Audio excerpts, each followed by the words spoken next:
Hey, what is up, dudes and dudettes? It's a little bit late right now, midnight, almost Saturday in California here. This is Due-Diligence here, and tonight we're gonna talk a little bit about MMTLP because I'm really sick of people sending me those videos, and because we are all in the investment world, and then we laugh at certain things, and then while I was, cause I gotta prepare for for the future. I gotta do my SIE and Series 6 and Series 3 and all this kind of stuff for accreditation later on, because in about 5 years I plan to run my own fund.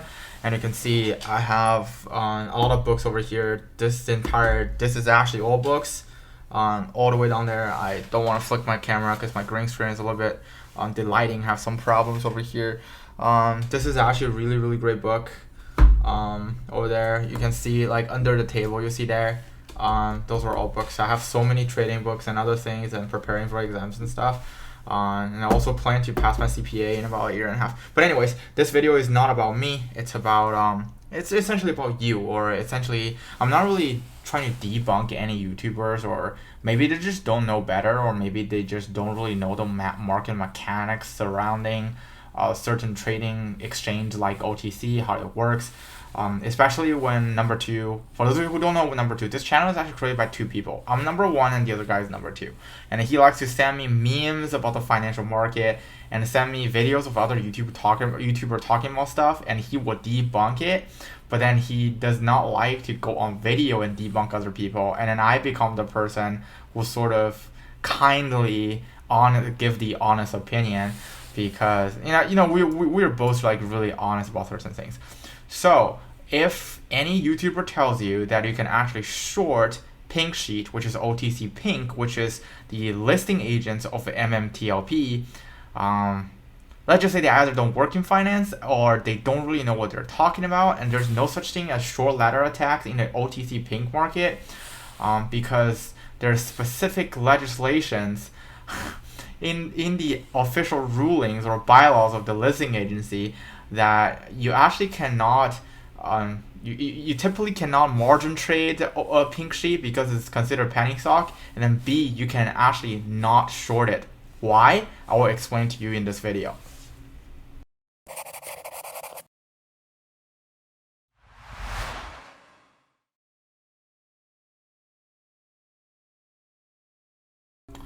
So for those of you who are asking, I know there are a lot of people DMing me, PMing me in Discord, want me to talk about the new update on the Series A preferred stock dividend.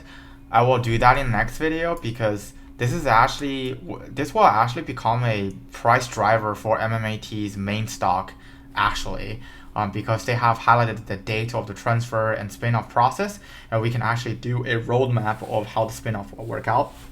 But in this video, I just want to debunk the belief that you can actually short a Pink Sheet stock. It doesn't really work. My plan was gonna go to a specific page where there's actually a formal ruling you can look at that it actually literally said that. But if you guys just want to go online, because we all love Google, and just search, can you short Pink Sheet stocks? Well, Investopedia, right, is one of the very, let's just say, credible source here. Okay, there are other sources. You can also go on OTC website. You can also look at the Pink Sheet short call common. But in here it talks about NASDAQ shorting monthly reporting, but then also on a Pink Sheet it says it's not only recommended, and it's also really hard to short. And I will explain to you why it's really hard to short. It's literally impossible to short. And also, if you just read this, the Pink Sheet also disallow margin in short sorting, which can be either positive or negative depending on investors' viewpoint. As a result of aforementioned downsides, investor needs to be cautious. Okay, so you cannot really do margin or short selling on Pink Sheet. The reason is this: the market mechanics of how Pink Sheet stocks are listed is because they don't have. So let's just say I have. Let's take my pen out.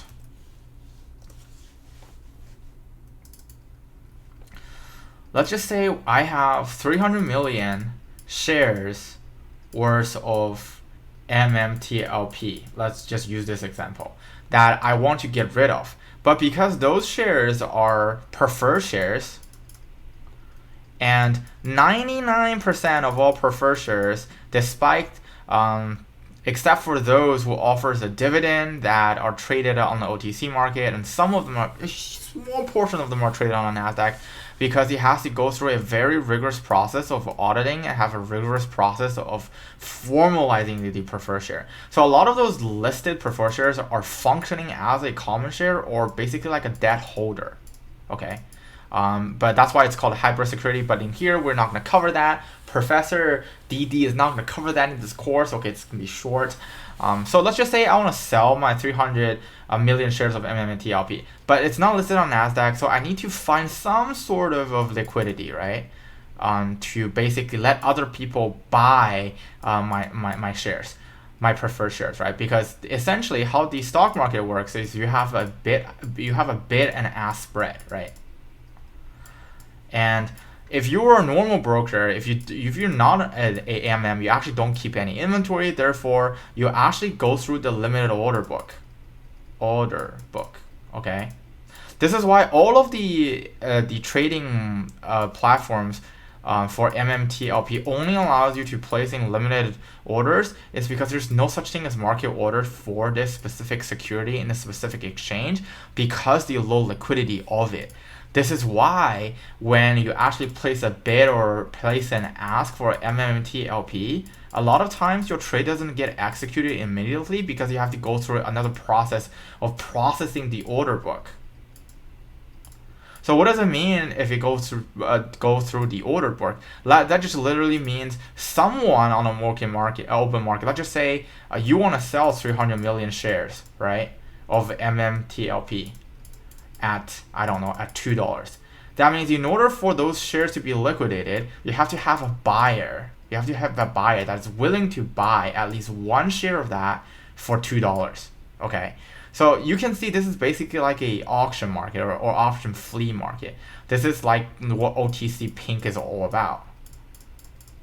And because how the fundamental process of short selling is that you have to borrow shares from someone else to basically sell short to the willing buyers, and then those willing buyers will become basically the victims of not knowing the underlying value of the stock. They basically become a bag holder, and then because later on there's going to be less and less buyers and more sellers, the implied value of, let's just say in this case MMTLP will just go down, right? Therefore you will see a huge price fluctuation movement, and eventually it will go down very low to about a plus a certain percentage of the listing cost, because every OTC Pink security have a underlying listing cost for the MM and for the person who contact the MM to be able to sort of make it on the open market for you guys to liquidate and for him to liquidate. Okay, so why is that important? If you go on Weibo and you look at MMTLP, a lot of YouTubers, including the very renowned ones in the meta community, whenever they do commentary or whenever they talk about all of these price movements on stream, they always say, "Oh my God, this is a short ladder attack. You get shorted again. No, the fundamental if you conceptualize this, all of these price movements basically are just saying that during that period of time, the seller's asking price keep getting lower, and then the buyer, the volume of the buyer keeps going down. Okay, so asking price gets down, volume of the buyer going down. That means the supply offsets the demand. What will that do to a OTC stock? That will drastically decrease its liquidity and decrease its price value. Therefore, you see this huge price movement over here, and in here that just means, so this price movement literally just indicated that you have way more, so the buyers are way less than the sellers. And in here, that just means a huge seller decided to dump a huge amount of shares. So all of the spectators within those range does not have time to offset the selling effect of the seller. And if you go onto the specific volume, not the specific day, you'll realize that if you count all of the net selling volume of the stock, you will realize that there are millions of shares that are getting liquidated while while millions of retail investors buying into this special dividend. I cannot tell you specifically who's selling them, but I can tell you that the selling volume exists and it's way larger than the buying volume, and this is the reason why it doesn't go to the moon like what a lot of you guys wanted. Okay. And those are not shorting. Those are a natural tendency of the market, where this is a raw indicator of basically eventually the price of 1.38 is going to drop to nothing or drop to zero, or more like the listing cost of the stock. So you can actually calculate the listing cost of the stock. For here, I am not going to do a calculation for that. This is just going to be sort of like a warning video for you guys, just in case you guys believe whatever everybody is saying on YouTube. And then I'm just showing you guys like, oh my god, this guy doesn't have any citations. I provided to you. You can literally just Google everything. And I was going to do the specific page on my materials that I was going to test on. I mean, again, this is right here. This is FINRA. Like accredited exam that teaches like finance professionals in order to work in finance, or in order to either run your own fund or do risk management or basically trade derivatives or engaging in market making activities or any of that sort of kind of things, like trying to do it legit as a career, you have to pass those tests. And then I'm in the process of doing all of those, even though I've been trading as a part of the retail crew for over 6 years. Okay, so I'm just here to warn you. I am not, again, I'm not even able to short it, okay? And I'm not shorting it, even if I can, because you cannot even short it, okay? So my intentions were pure. The only reason I'm making those videos is just a warning sign for you guys. Like, anything on the OTC pink market, when the liquidity goes down, its price value goes down. And then we all know that 20% of all of the offering proceedings go back to the MMs. Therefore, when there's not enough people willing to buy into this liquidation process of MMTLP preferred shares, you will see the price point of this drastically decrease.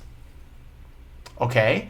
And the fact that they're going to transfer the asset officially to OilCo here from MMAT, that means MMAT later on won't have any liability to this asset anymore. So George is in the clear. His conscience is finally clear. Okay. And then what would happen is, because it becomes a private security, they can literally delist this. They can delist MMTLP because the MMTLP is totally pegged to MMAT. Does that make sense? So this is actually highly probable. And even if it's not highly probable, due to the fact that they're becoming a private company, and due to the fact that liquidity gets going down, you see this trend over here? The liquidity is going down as we speak. And when liquidity goes down like this, that literally just means that it's gonna drop under $1, or it might stabilize at $1.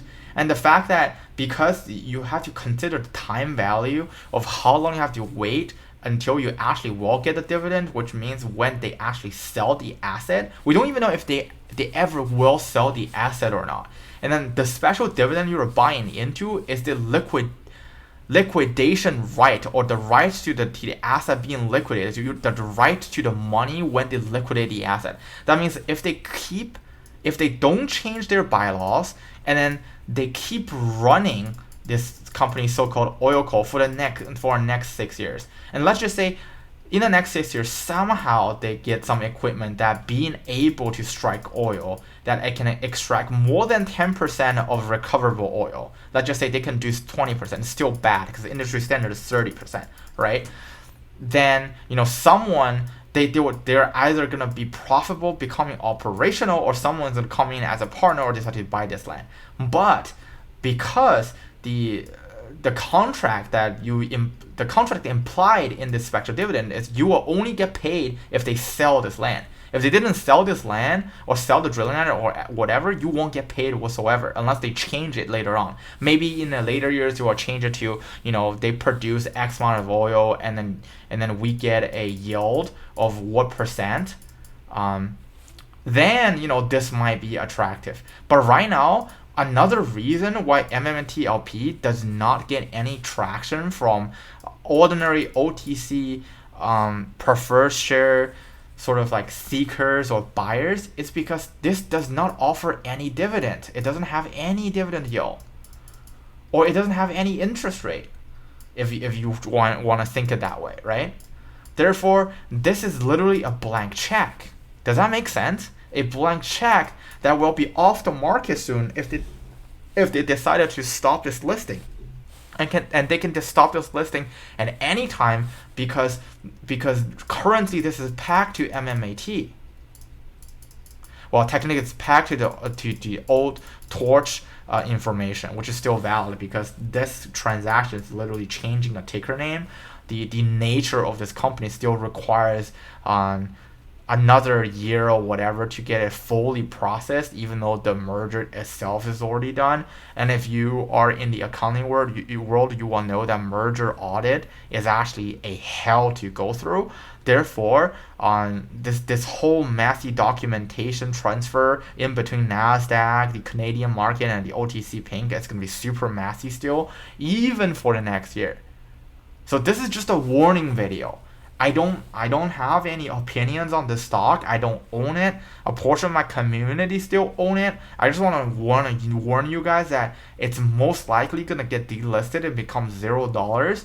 And fine, if you just want a private company's shares, sure, just hold on to it. But like, just be responsible for your own money, okay? I'm not responsible for your actions. I am not a financial advisor. I do not give financial advice. Everything we say on the channel is for shits and giggles. I'm just an honest and good person warning you that this thing might happen. And then a lot of people don't know what they're talking about. They keep talking about shorting an OTC Pink sheet. Like, really? Anyways, this is for this video. Hope you guys love it. Smash the like button and subscribe. See you guys on the upset.